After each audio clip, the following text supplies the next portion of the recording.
임진왜란이 발발했을 무렵 조선의 상황은 그야말로 바람앞의 등불이었습니다.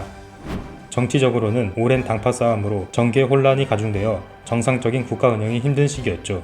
이러한 상황 속에서 군대 또한 제대로 돌아갈 일이 없었습니다. 흥미로운 사실은 임진왜란이 일어나기 9년 전 율곡 이이 선생이 북로 남해의 침략에 대비하기 위해 10만 군대를 양성하자는 10만 양병설을 주장했으나 여러 반대에 부딪히고 결정적으로는 국가 재정이 받쳐주지 못해 결국 무산되고 말았죠. 그렇다면 외의 상황은 어땠을까요? 100년간의 긴 전국시대를 마치고 통일이 된 외나라는 전쟁 기간 동안 발전된 기술과 문물들이 전국시장으로 진출하고 밖으로는 포르투갈 상인들이 들여오는 선진 문물에 하루가 다르게 국력이 강해지는 상황이었죠. 이러한 상황에서 정권을 잡은 이가 바로 임진왜란을 일으킨 장본인 도요토미 히데요시입니다.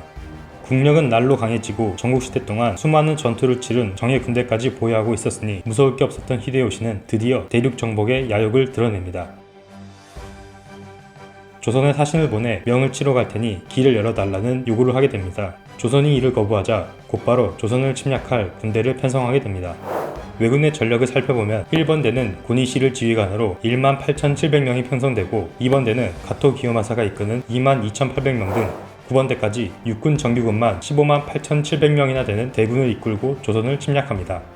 영화나 사극에서 나오는 거의 모든 왜군들은 조총을 사용하고 있어 대부분의 왜군들이 조총을 사용했을 거라고 생각할 수 있지만 실제로는 전체 전투병 중 10%에서 15% 정도만 조총을 사용했습니다. 나머지는 창병과 군병이 많았죠.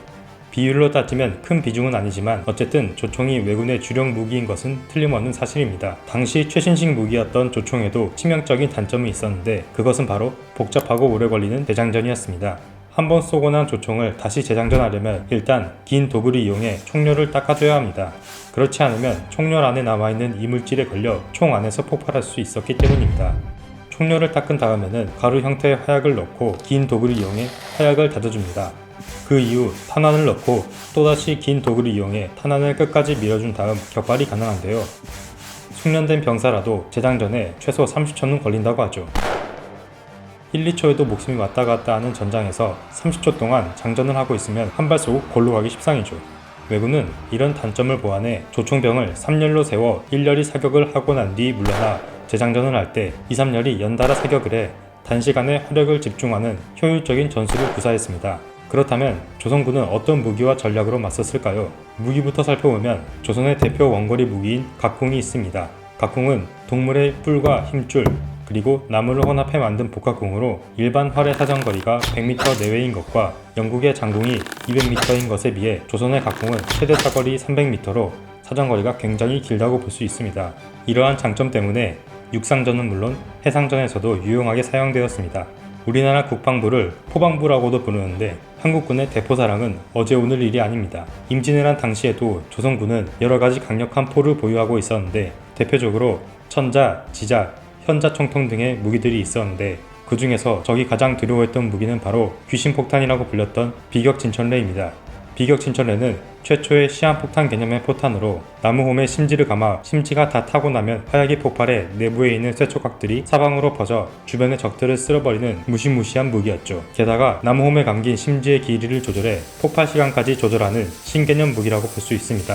지금에서야 포탄이 날아가서 폭발하는 게 당연하지만 임진왜란 당시 포탄들은 그냥 쇠구슬이었기 때문에 비격진천레를 처음 본 왜군들 입장에선 공포 그 자체였을 겁니다. 해상전에서 화포가 강력한 주먹이었다면 기동을 담당한 다리 역할을 한 것은 판옥선과 거북선이라고 볼 수 있습니다. 판옥선은 바닥이 평평한 평조선으로 바닥이 뾰족한 일본 배보다 속도는 느렸지만 제자리에서 360도 회전이 가능하므로 방향 조절 능력이 탁월해 복잡한 해안선과 암초가 많은 우리나라 남해 바다에서 사용하기 좋은 배였죠. 또한 일본군의 특기가 적 함선에 올라타 백병전을 하는 것인데 판옥선이 일본 배에 비해 높아 올라타기 힘든 점 또한 판옥선의 장점이죠. 결정적으로 일본군의 전투 방식은 백병전이므로 배가 빠르지만 크기가 작고 내구성이 떨어져 화포를 많이 싣고 다닐 수 없었던 것에 비해 조선수군은 원거리에서 화포를 쏴 적 함선을 격파하는 방식이므로 배를 만들 때부터 화포를 많이 실을 수 있게 설계되어 배가 크고 내구성이 뛰어나다는 차이가 있습니다. 이렇듯 조선군은 수군이 강했고 왜군은 육군이 강했기 때문에 임진왜란을 16세기 최강의 육군과 수군이 맞붙은 전쟁이라고도 하죠.